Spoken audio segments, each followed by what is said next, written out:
Olá, aluno, olá, aluna, tudo bem? Espero que estejam todos bem, espero que todos tenham gostado da nossa primeira aula temática e vamos dar aqui continuidade para a nossa segunda aula temática. Mas antes disso, vamos fazer uma revisão. Vamos lembrar do que a gente discutiu lá na primeira aula. A gente viu que os canais de distribuição, eles são complexos. Eles envolvem várias relações, eles também envolvem várias dimensões e por isso, se alguma dessas dimensões ela não tiver conversando com as demais, o nível de serviço que a gente entrega para o cliente, ou seja, a excelência, ela acaba sendo prejudicada. Os resultados são produtos entregues fora do seu tempo, ou seja, atrasados, produtos entregues com avarias e também um aumento do nível de insatisfação desse cliente, uma vez que ele não está tendo suas demandas, ele não está tendo seus desejos bem atendidos. Na nossa primeira aula, a gente viu também como seria importante compreender todos os elementos do canal de distribuição para que a Alice ela conseguisse realizar bem a sua tarefa de fazer a integração dos canais de distribuição. Lembra? Vou recapitular também a história da Alice. A Alice é filha de um casal que tinha aberto uma loja, e essa loja prosperou bastante, eles já tinham, então, 10 pontos de venda físico e já estavam atuando no comércio eletrônico. E eles passaram para a Alice a missão de fazer a integração desses canais, fazer com que as experiências de compra online e também de compra offline, nos canais físicos, elas fossem feitas de uma forma integrada. Então, a Alice, que era estudante ainda inicial, ela começou a buscar algumas informações, algumas experiências, para que ela conseguisse conduzir esse processo de integração, ok? E hoje a gente vai continuar nessa jornada da Alice, e o professor montou para vocês alguns conhecimentos com relação aos canais de distribuição, principalmente focados em atacado e varejo, porque eles são os principais, eles são aqueles com peso econômico maior, aqueles também que estão com uma presença maior quando a gente fala de gestão de canais de distribuição, ok? Então, o objetivo dessa aula vai ser compreender os canais de distribuição e seus relacionamentos, diferenciar os principais canais de distribuição, conhecer as estratégias de canais de distribuição e também avaliar as perspectivas dos canais de distribuição para o nosso cenário brasileiro. Tudo bem? Não vamos nos esquecer também da Alice e da sua missão. Cada aula, as nossas aulas, elas vão ser baseadas nessa trajetória da Alice e sempre que puder, ela vai aparecer para tirar dúvidas e eu vou dando algumas respostas, alguns caminhos para ela. Quando a gente pensa em atacadista, o que isso quer dizer? Trouxe uma definição aqui do Rosenblum, e ele diz o seguinte, que os atacadistas eles são empresas que fazem venda de bens para revenda ou uso industriais, pois compram e revendem para os seus clientes, mantendo um estoque significante. Então, o atacadista ele é aquele primeiro elemento dos canais de distribuição que vai comprar diretamente do produtor. Então, ele vai fazer o primeiro fracionamento de carga, então ele compra um volume muito grande e depois ele fraciona. Esse fracionamento é feito por meio das compras dos varejistas. Então ele faz o primeiro fracionamento de carga. Como que é feito esse fracionamento? Ele compra uma quantidade grande do produtor e esse fracionamento é feito na medida em que as empresas varejistas menores elas vão comprando desses atacadistas. Ele também tem relacionamento com os produtores, com os varejistas e, em alguns momentos, com os consumidores. Então, são esses os atores aí da cadeia de distribuição que o atacadista ele acaba se conectando, fazendo transações e também tendo uma proximidade maior. Um outro elemento presente na questão dos atacadistas é com relação aos vários tipos de tipologia. As lojas não são únicas, então existem Existem os atacados de autosserviços, os distribuidores, os agentes de serviços, e essas são as principais tipologias. Então, a loja de atacado, ainda que ela tenha essa característica de ser um estilão, né? A gente vai conversar um pouquinho sobre esse estilão, ela também tem essa abordagem de ter de diferentes formatos. Quando fala da atmosfera das lojas, do atacadista, ela não é a mesma atmosfera dos varejistas. A loja do atacadista, até por questão de movimentação de cargas, pela quantidade de produtos que é ofertado, às vezes é ofertado com embalagens maiores, com fardos maiores, é vendido com volumes maiores. Então, as lojas elas não prezam muito por aquela questão de conforto, de iluminação. Você vai ter, em determinados momentos, as pessoas vão interditar algum corredor para abastecer aquela prateleira, aquele espaço da loja. Ela não é uma loja tão confortável como uma loja varejista, que tem musiquinha ambiente, às vezes é aromatizada, todo aquele envolvimento que é feito para o cliente do varejo. Então, ela não tem essa mesma pegada, essa mesma questão com relação à atmosfera da loja. Um outro ponto também é com relação à abrangência. Não existe, por exemplo, atacadista um do lado do outro. Ele também não é visto na mesma proporção que a gente vê a quantidade de supermercados, por exemplo. Né? Supermercados que a gente vai comprar bens alimentícios, produtos de limpeza, de higiene pessoal, a gente vê, às vezes, vários em um bairro, e às vezes você vai em bairros que não existe o atacadista. Então, ele é mais estratégico, ele não está presente da mesma forma que o varejista. Tá? E as perspectivas de crescimento para o atacado, ela existe em função do nosso momento econômico. O país passa por um momento econômico difícil, já vinha com um crescimento econômico muito ruim, números de desemprego aumentando e também questões de inflação. Então, isso fez com que o atacado ele voltasse a ter uma atenção especial, porque as pessoas, quando elas compram em quantidade maior, ou as empresas, quando compram em quantidade maior, elas conseguem descontos, elas conseguem alguns benefícios que o varejo não consegue. Então, a gente olha para o atacado, eu disse para vocês que não existem só um formato de atacado. Então, eu trouxe esses números para demonstrar que o atacado ele é responsável por mais de 50% das transações de produtos. Sejam eles produtos de bebidas, higiene e limpeza, produtos alimentícios, 50% de todos esses produtos, eles passam por algum tipo de atacado. Então, se a gente olhar aqui da esquerda para a direita, existem 3 tipos de atacados bem definidos: o atacado de autosserviço, o distribuidor e o agente de serviço.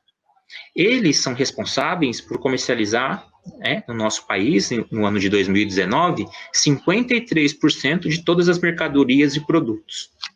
Então, são eles os responsáveis por encaminhar os produtos para a nossa última coluna aqui de lado verde, que são os varejos, né, de seus diversos formatos: pequeno varejo, o médio varejo e o médio varejo independente. Então, essa figura é só para ressaltar a importância que o varejo tem quando se fala de canais de distribuição. Então, essa figura é para ressaltar a importância que o atacado tem quando se fala de canais de distribuição. Mais de 50% das mercadorias necessariamente passam por esse canal de distribuição, ok? E qual seria um outro canal de distribuição importante para estarmos estudando? Imagina vocês onde é que você faz compra, onde é que você faz compra de supermercado, onde é que você faz as lojas pelas quais você compra roupas, entre outras, elas fazem parte do varejo. Então, o varejo, ele contempla um conjunto de atividades relacionadas à venda direta de produtos e serviços para os consumidores, sendo essa venda de uso pessoal e não comercial. Assim, refere-se a toda empresa que forneça um produto ou serviço para o cliente final. O varejo, por meio dessa definição, a gente pode ver que ele está presente no nosso dia a dia em vários momentos. As padarias, as lojas de vestimenta, os supermercados, todos eles são aqueles responsáveis por vendas diretas, todos eles são responsáveis por vendas diretas de alguma forma. Outro elemento importante para a gente analisar com relação ao varejo diz respeito aos fluxos que ele acaba comportando. Então, existem 5 fluxos no varejo, e eles são bem definidos, bem nítidos.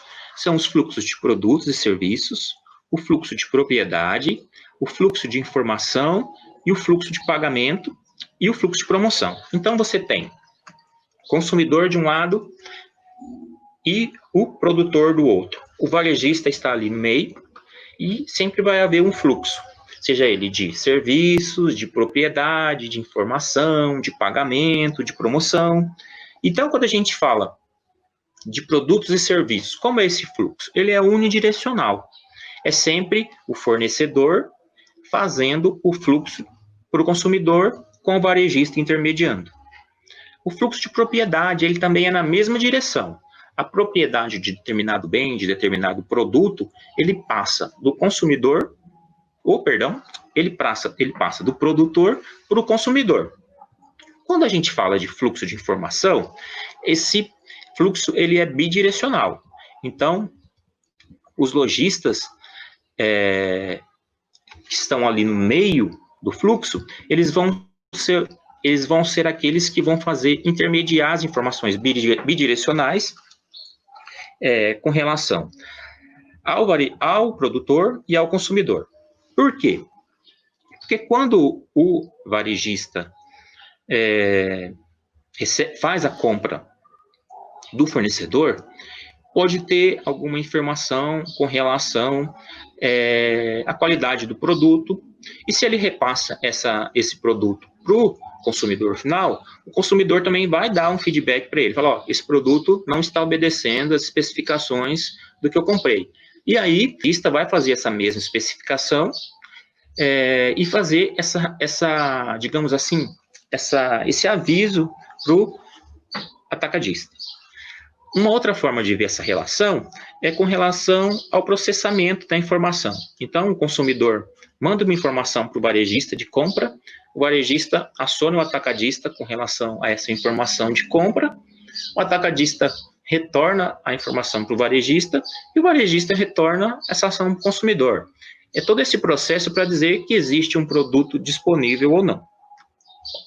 O fluxo de pagamento, ele é unidirecional também, só que dessa vez não é do produtor para o consumidor, ele é do consumidor para o produtor.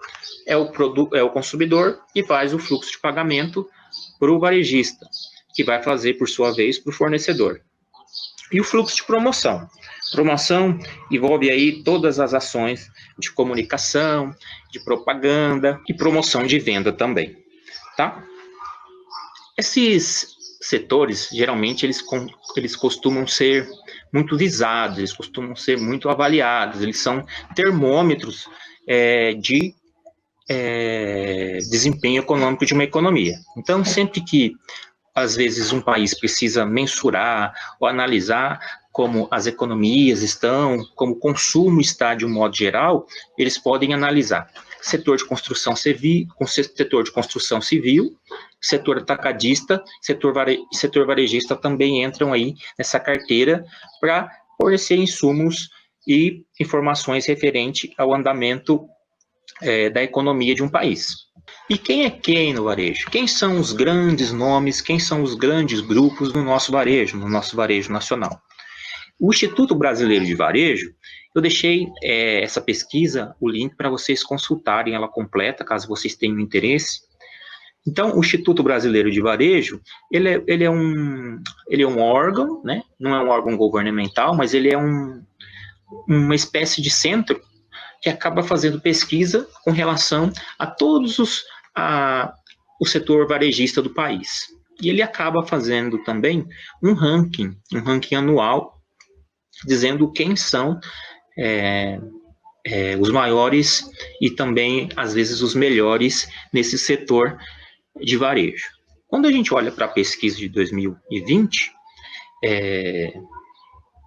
quando a gente olha para a pesquisa de 2019, eles apontaram o seguinte, que os grupos Carrefour, Pão de Açúcar, o Via Varejo, que contempla aí Casas Bahia, Extra e Ponto Frio, o Walmart, as lojas americanas, o Magazine Luiza, a Raia Drogazil, Renner e Drogaria DPSP, eles são os maiores grupos em faturamentos aqui no nosso país. Então, são aqueles responsáveis por maior receita ou maior lucro com relação, dentre todas as empresas varejistas no país. Uma outra forma de analisar também é com relação à eficiência. Quando a gente olha, por exemplo, para hipermercados e supermercados, Carrefour, Macro, Grupo Zafari, Mambo, Atacarejo, Formosa e entre outros, são aqueles que apresentam a maior eficiência. A Via Varejo, Magazine Luiza, Fast Shop, Fujioka e Tok é aqueles com maior eficiência com relação a eletrônicos e móveis. A Renner, Guararapes, Grupo Avan, Inditex e Lojas Avenidas são aqueles com relação a têxteis, moda e esporte. Por fim, a gente tem aqui o setor de drogaria e o de alimentos. A Raia Drogazil é aquela com maior eficiência e o McDonald's é também o representante com maior eficiência com relação a fast food e restaurantes. Uma outra forma de analisar, só uma observação aqui, observe que eu não coloquei todos os segmentos, tá? Então eu peguei supermercado, eletrônicos, modas, drogaria e fast food, e se você não conseguir encontrar a sua empresa aí, se você quiser ter interesse em saber se ela é uma empresa que está nesses rankings, vai lá no link que eu deixei no final da apresentação e busca, tem todos os segmentos aí do país, tá bom?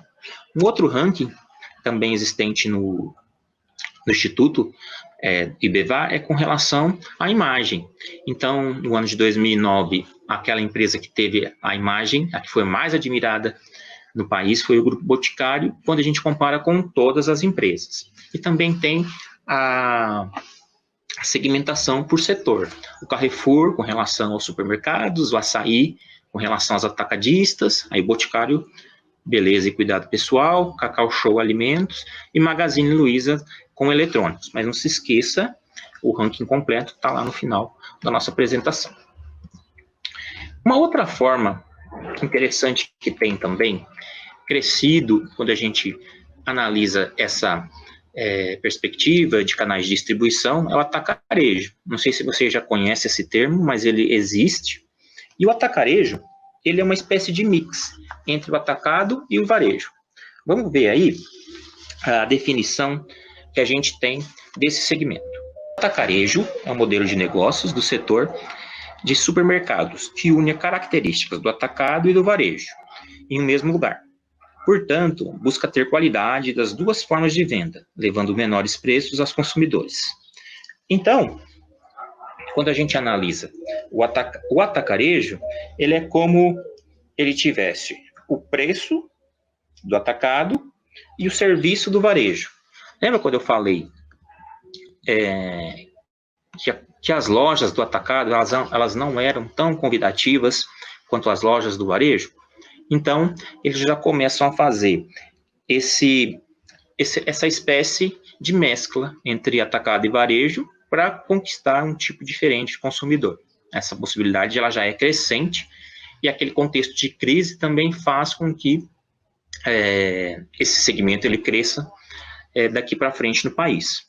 Tanto é que hoje eles já geram 75 mil empregos e observem aqui as informações que o presidente da Associação Brasileira das Indústrias Atacadistas, Atacadistas de Autosserviço, ele deu, em uma entrevista, que o crescimento do atacarejo ele é acima dos canais normais. Então, ele já tem crescido acima do atacado e do varejo tradicional. Recentemente, até por essa questão de crise, eles têm feito, digamos que eles têm mirado um público diferente do tradicional, que era o C, D e E. Agora eles já estão mirando também o público A e B. E um dos desafios para esse modelo novo é que as indústrias consigam se adaptar para ele, né? Porque ele não é nem um atacado e nem um varejo. E aí a questão de embalagem, de tamanho dos produtos, ela acaba sendo, em alguns momentos, um obstáculo para esse tipo de canal de distribuição. Então, observe que a gente tem 3 canais de distribuição que são esses os mais importantes do país. O atacado, o varejo e também o atacarejo, tá bom? Então, conhecendo esse cenário, a Alice fez a sua primeira reunião com os veteranos, com os amigos ali que ficaram de ajudá-la na questão de estruturar a sua integração de canais de distribuição. Então, ela fez uma reunião com os estudantes do último ano de marketing, e aí esses estudantes passaram alguns questionamentos para a Alice, né? Alice, a sua empresa hoje, a VestBem, quais são os relacionamentos que ela tem? A partir disso aí, você consegue fazer o plano de ação para o processo de integração. Esse processo de avaliação dos relacionamentos, ele é muito importante para conduzir esse processo de integração. E o segundo era, Alice, o que você tem em mente para fazer o seu plano de ação para o processo de integração? A Alice estava bem crua nesse aspecto. Então, foi o segundo questionamento, foi ali a segunda missão dada para a Alice.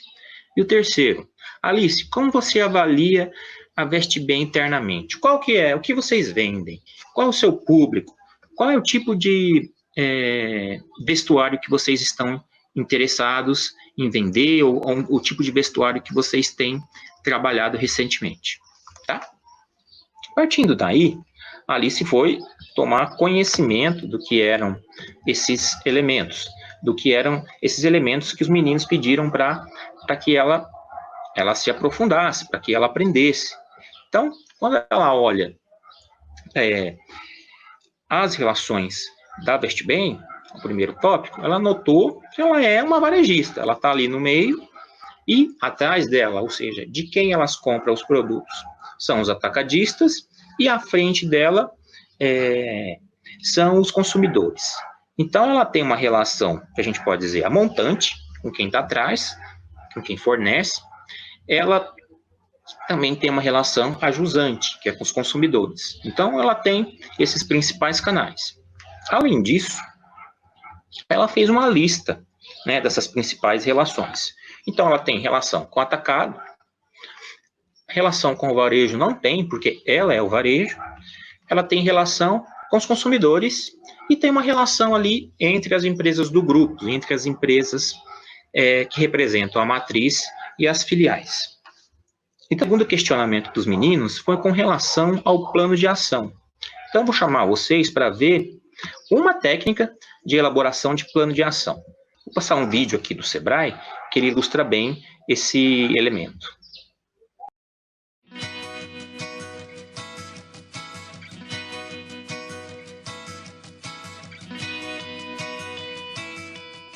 Você já possui o plano de ação do seu negócio? O plano de ação é um documento em que sistematizamos a lista de ações a serem executadas para o alcance de determinado objetivo.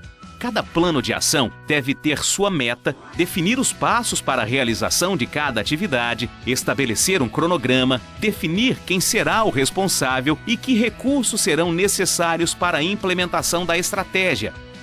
Existem diversas metodologias para a elaboração de planos de ação. Elas vão desde listas simples de atividades até metodologias completas com uma série de ferramentas online e offline. Uma metodologia simples e eficiente que você já deve ter ouvido falar é o 5W2H. Vamos nos aprofundar em cada uma das etapas dessa importante ferramenta. Na primeira etapa, o que, você deverá definir qual o objetivo e qual é a meta para esse plano de ação. Na segunda etapa, por que, será necessário explicar o motivo pelo qual a ação deve estar alinhada aos objetivos estratégicos da empresa. Na terceira etapa, como, pergunte-se quais são os passos que precisam ser dados para a realização do objetivo. Dentro de cada passo, você também fará essa pergunta até ter uma lista detalhada de todas as atividades em uma sequência lógica com prazos, responsáveis, recursos e entregas esperadas. Na quarta etapa, onde, você deverá especificar o local, cidade ou região em que a atividade será desenvolvida. Na quinta etapa, quem, você definirá o responsável ou a equipe de execução que terá a função de acompanhar, dar suporte e prestar contas do andamento da atividade. Na sexta etapa, quando, será necessário estabelecer o prazo de realização de sua ação. Na sétima e última etapa, quanto, você deverá definir quais recursos serão utilizados para a execução de cada etapa de cada atividade. Você pode colocar cada uma dessas informações em colunas numa planilha, enumerar os planos, criar projetos com vários planos conectados e portfólios de projetos para cada área funcional da sua empresa. Não se esqueça de acompanhar periodicamente, dar o devido suporte para a execução das atividades e envolver-se com as dificuldades encontradas ao longo do caminho. Boa sorte e ao trabalho! Então, uma dica que a gente já imagino que não seja nova para vocês, mas sempre que a gente quer começar alguma coisa, a gente tem que recorrer a algo que já existe, e no caso da Alice, ele tem essa função de estruturar o problema e a partir daí você vai tomando as decisões com o seu projeto. Então, uma outra forma também de vê-lo é como ele é uma espécie de checklist. Então, cada um desses elementos eles precisam estar presentes aí no projeto Perguntas e também trouxe a sua tradução para que a gente consiga fixar melhor essa ferramenta. Então, a 5W2H, ela tem o vídeo não deixa muito claro, mas os Ws, eles são geralmente perguntas do idioma inglês, né? E os Hs também são perguntas do idioma inglês. Então, tem um conjunto de 7 perguntas do idioma inglês que fazem esse plano de ação. Então, se a gente for, por exemplo, fazer uma tradução para o problema da Vestibem, seria what, né? Que quer dizer o quê? O que você quer fazer? A Alice quer fazer a integração dos canais, ela quer fazer o processo de integração dos canais. Por quê? Um porquê seria uma explicação. Por que os concorrentes já estão fazendo esse processo? Quando seria o horizonte temporal? Ela quer isso para daqui 1 mês, para daqui 2 meses. Então, quando é a forma de você fazer o processo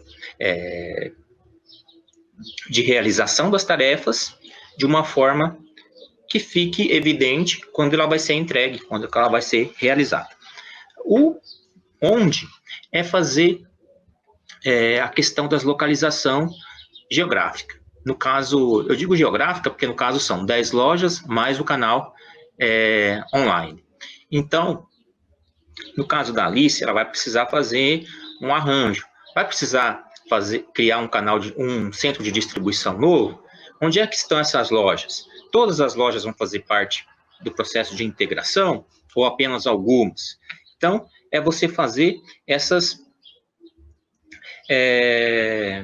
limitações, né, de onde as pessoas que vão fazer determinadas funções vão estar atuando. Outra forma também de olhar é quem. Imagina, por exemplo, que os processos logísticos possam ficar mais complexos, os processos de tecnologia da informação e processamento de informação, eles possam ficar mais complexos. Então, vai ser preciso que exista uma nomeação de quem vai fazer o que agora. Digamos, vou contratar um setor de TI maior, porque as informações e os processamentos eles precisam ser mais dinâmicos. A entrega precisa ser maior, com a minha estrutura logística atual, eu não consigo. Então, vou precisar contratar um responsável para tomar conta da questão de logística e distribuição. E tudo isso implica em pessoas. Será que o número de pessoas que eu tenho trabalhando comigo hoje é suficiente para fazer meu processo de integração? E uma outra pergunta interessante, importante, é o quanto vai custar todo esse processo. Eu já tenho esse dinheiro em caixa, eu vou buscar financiamento, eu vou buscar empréstimos. Como eu vou fazer para tornar real esse processo de integração? E o como é a pergunta mais, digamos assim, mais importante. Como colocar tudo isso em prática? Ok? Então, são essas, assim, as 7 informações do 5W2H que a gente poderia passar aí para a Alice, para ela começar a estruturar o plano de ação de integração dos canais da VestBem. Então, a gente viu que existe o atacado, que existe o varejo, que a VestBem ela é uma indústria do segmento varejista e que a Alice vai ter essa função aí de fazer a integração. E o primeiro passo que ela fez foi o processo do plano de ação, que ela vai desempenhar muito bem. Ok? Então, pessoal, para a aula de hoje era isso. Para a aula que vem, eu espero vocês com uma novidade, né? Que a gente ainda não tocou nele. A gente tem falado de integração. Então, na aula que vem, eu já trago esse termo para vocês e a gente vai conversar um pouco melhor sobre essas estratégias de integração. Tem aí na tela agora as referências que a gente utilizou para essa nossa aula. Não esquece de olhar os rankings. Eu sempre gosto muito de olhar rankings, de olhar depois, porque ele é interessante para a gente fazer os processos de Opa! Não posso falar agora, esqueci.